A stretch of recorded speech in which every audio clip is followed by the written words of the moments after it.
already know what time it is. Welcome to the We the Champz show, We the Champz podcast. It's your co-host Jay doing the solo today. You know what I'm saying? My boy Jay put out a previous episode yesterday. Check that out on YouTube. Search bar We the Champz. My boy speaking on great things, great takes. Shout out to him, holding it down while your boy was a little busy. You feel me? But today I'm jumping in, piggybacking off what he had going on. Y'all know I can't do this episode without doing this. Let's time to get some buckets in this. All right, cool. So shout out to the Blazers, Damian Lillard. You know I got to do it. Y'all know I got to do it. Those that know me know that Dame is my favorite player and know that the Portland Trail Blazers is my favorite team. They've been my favorite team since 2010, 2011. Then Dame stepped up on the scene, and that was it. That was it after that. Damian Lillard having the best year of his career. 32.3 points per game. That's even more than a bubble. Shout out to that bubble MVP. That's Dame Lillard. And the problem here is Dame's having this incredible year, but the Blazers are mid-tier, if that, right? They're 11th in the West. So, guys, everyone looks at us and we're pretty much irrelevant. You feel me? And I'm here to say that, you know what? That's all right. We're going to take them on the chin because y'all better hope. Y'all better pray. Y'all better talk to God, Jesus, Shizu, Buddha, whoever y'all represent. Shit, the devil if you do. That the Blazers do not win a championship in this Dame Lillard era, okay? If the Blazers win a championship, you're going to have to hear from me, okay? There's no need for this guy to hop teams, super teams. Championships are not easy. We've seen, super teams fail. Brooklyn Nets, they fail. LeBron James' first year with the Miami Heat, failure. It's coming to fruition a couple times, and that's what we banking on. But it does not always come, in handy. The Lakers brought in Russell Westbrook. That was a failure.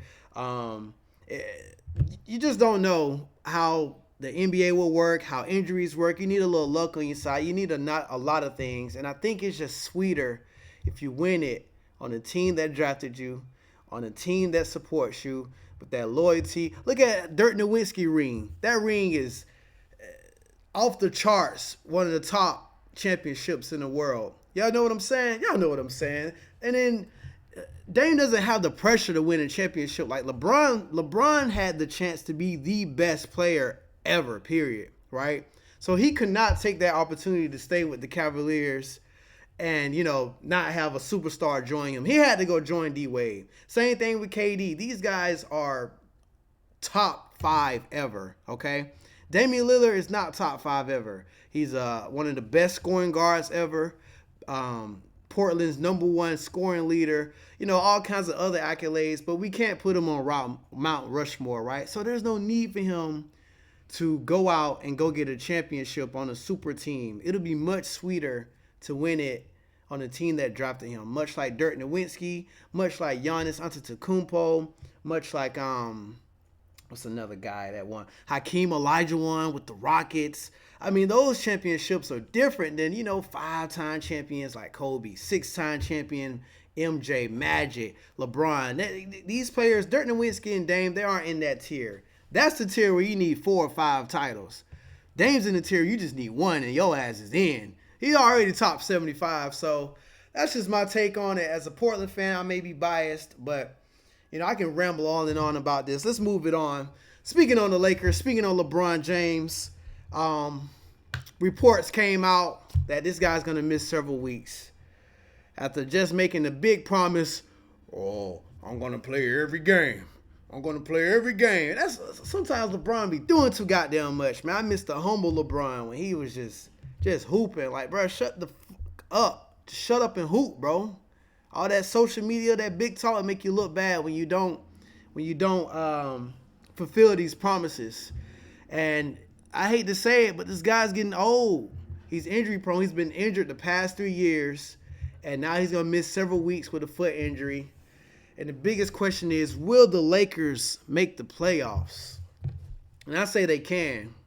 Um, I think the Lakers, LeBron hasn't even played well these past few games that they've been winning since that trade deadline. And I believe they got the core nucleus, like my boy Jay said. They got the nucleus now where they don't have to rely on LeBron to be Superman, right? Now, what they do need is Super AD. And we already know how that goes. If the wind blows, AD's out for a month. If AD hits the floor, he's out for 2 months. But I will say I love the body language AD has displayed these past few games. He looks a lot more competitive. He looks a lot more locked in. You seen what he did to Dallas. He told them he a motherfucking bucket. And I respect that. And we're going to need that same energy from AD for these Lakers to make the playoffs.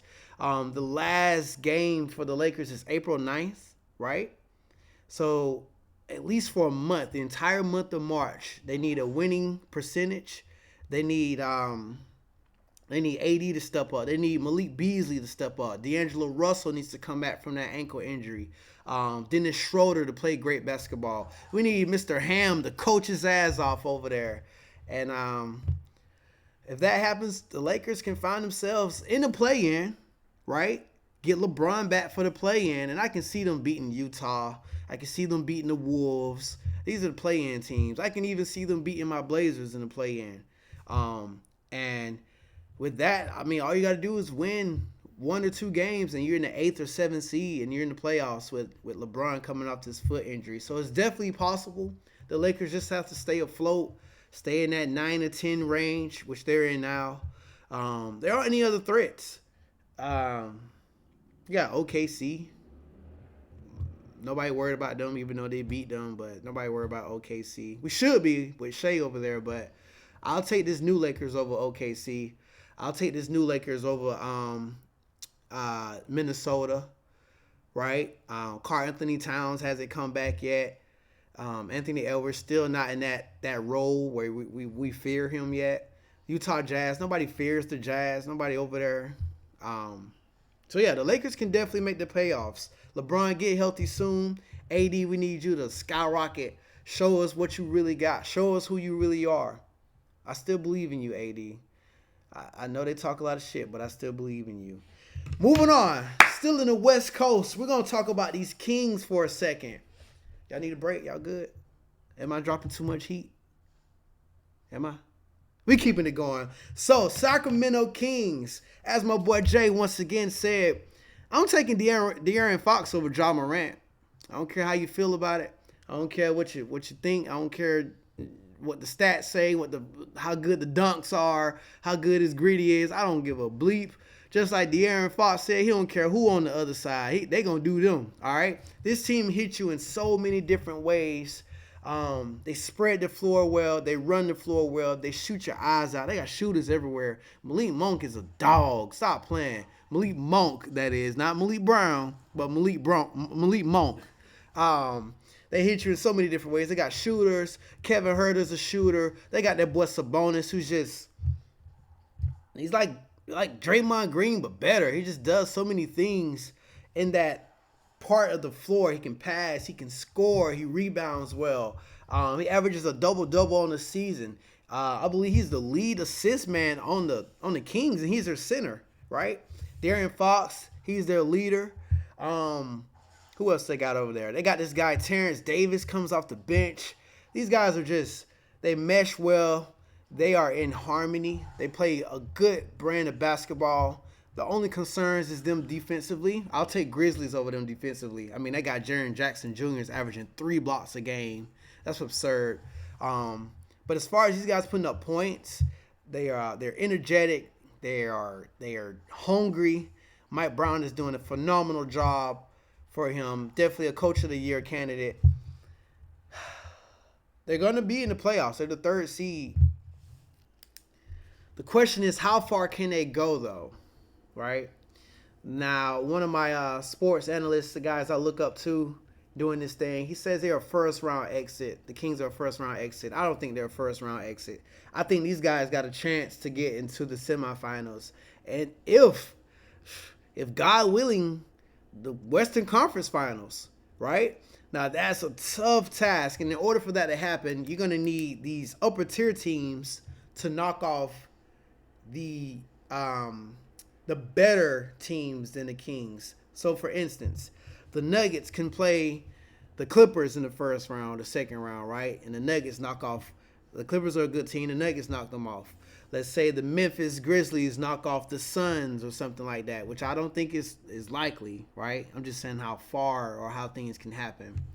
But realistically, I see these guys making it to the semifinals. They'll do win whoever's in the 7th or 8th seed. Even if they play the Lakers, I don't even know if the Lakers can deal with this high octane offense that the Kings offer. The Kings will probably have problems with Dallas just because of Kyrie and Luka's innate shot making ability, shot creativity. Just team chemistry can outdo that, but not when it's Luka. Luka is a different animal in the postseason. I don't know. The Kings are really good. I think we're sleeping on them. I think we're sleeping on the Kings. They're the 3rd seed in the West for a reason. And let's be honest, the West is better than the East. The West is better than the East. It's a lot tighter. It's more competitive than the Kings have beat the Miami Heat. The Kings have beat the New York Knicks. These are 2 playoff teams I'm calling out in the East. The Kings have beat the Hawks, although the Hawks look good.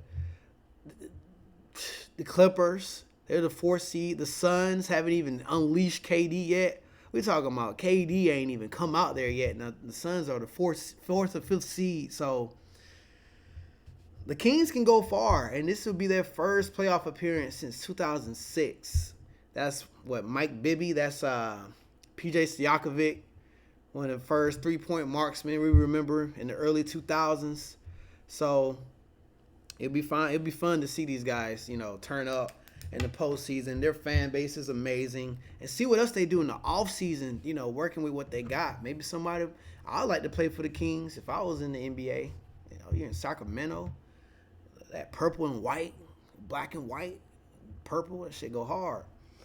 But that ties it up for the West for me. Last little bit. Let's talk about this East.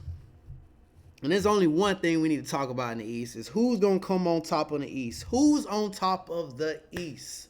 It's 3 teams in the race here. You got the Sixers, the Bucks, and the Boston Celtics. Who's the better team here? If you say Sixers, you're lying to yourself. You're a fool, and you're caught up in that mess. All right?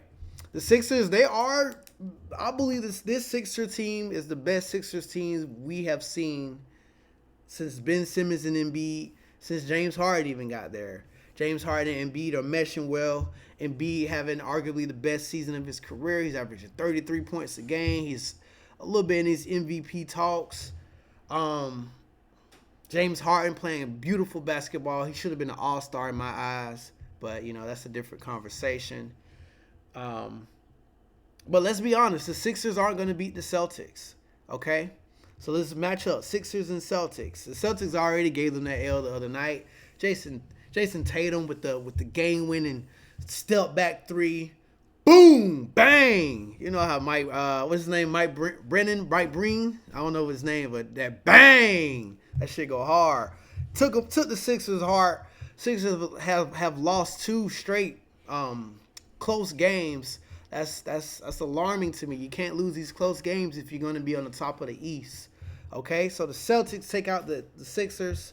So now we're going Bucks versus Celtics. Team on team, full strength. Who's going to win? Comment, tell us who y'all going to win. Who's going to win between the Bucks and Celtics in a 7-game series? Oh, snap. We got a lighting issue. Don't worry about it. Okay, all right. Producer said don't worry about it. We ain't going to worry about it. Bucks and Celtics. I look y'all dead in your eyes and say, I'm taking the Bucks.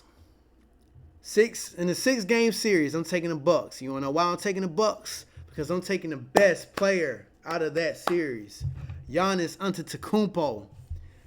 Look, Jason Tatum said it himself. Giannis is the best player in the NBA, hands down. I know KD's there. I know Luka's there. I know Jokic is there. But somebody who does it on the offensive end and the defensive end. The guy has a bag. You can't stop it. You can't stop him, all right? You can't stop him going right. You can't stop him going left. You can't stop him doing a right to left crossover. Then he got a drop step. He's got a spin move. He gets in the paint at will. He doesn't have a fadeaway post game, but if he's feeling himself, he's hitting it. If he's feeling himself, he's hitting 3-pointers. He dropped 50 in the finals. Okay? Tatum can't stop him. Brown can't stop him. I understand the Celtics, they play a beautiful basketball, but at the end of the day, it's all about Giannis, y'all. All right? The most dominant player of this era. The Bucks are coming out this East. The Bucks are coming out on top. We already know if the Bucks had Middleton last season. Now, Middleton is an issue, right? I shouldn't have to say, this is with Middleton being healthy, okay? We need a fully healthy Bucks squad. Jrue Holiday is playing beautiful basketball. You need the lineup of Jrue, Chris Middleton. Don't forget Jay Crowder's on his team. Giannis Antetokounmpo and Brook Lopez, right? If this team is full power, they're going to the finals, y'all. Period. They're going to the finals. And honestly, I don't see nobody beating them in the finals. This team is physical. This team has been together for the past 4, 5, 6 years, so they know each other, okay? They got the point guard that can lock you up. They lock up your guard. So Jamal Murray, Jrue Holiday is going to be in your head. Ja Morant, Jrue Holiday is going to be in your shit. Chris Paul, you definitely don't want this Jrue Holiday smoke. Anybody coming out the West, right? Jrue Holiday's in your shit, and he can score the ball. Chris Middleton, his job is to score the ball. Giannis Antetokounmpo, you already know what's up, 33 and 12. I don't see nobody stopping this Bucks squad. The Celtics, I understand Jason Tatum, but he ain't got enough dog in him. I'm sorry. The biggest dog is who's gonna come out on top of the East. All right, it's about who has the biggest dog. In the East, it's about the biggest dog. In the West, it's about who plays the best brand of basketball. Right? Who shoot the best threes. That's what it's about in the West. But in the East, it's about who was like me, us, who beating their chest at the end of the day. Right? LeBron beat his chest for 10, 12 years straight. We already knew who the king was, who the dog was over there in the East. Jimmy Butler, you know what I'm saying? He was out there beating his chest, so you felt him. You feeling Giannis. You know what's up. Why you think KD ain't coming out in the East? KD don't beat his chest. All right, KD's about finesse. It's about who the nastiest, who the dog, who get down there and get dirty. And we know it's Giannis Antetokounmpo. The Bucks are on top of this East. You heard it here first on We the Champz. That's all I got for y'all. I'm spitting straight fire. Thank y'all for y'all support. Don't forget to like and subscribe, comment. Tell your mama, your aunties, your brother, your uncle, your granddad. Tell anybody you know. We the Champz. We out.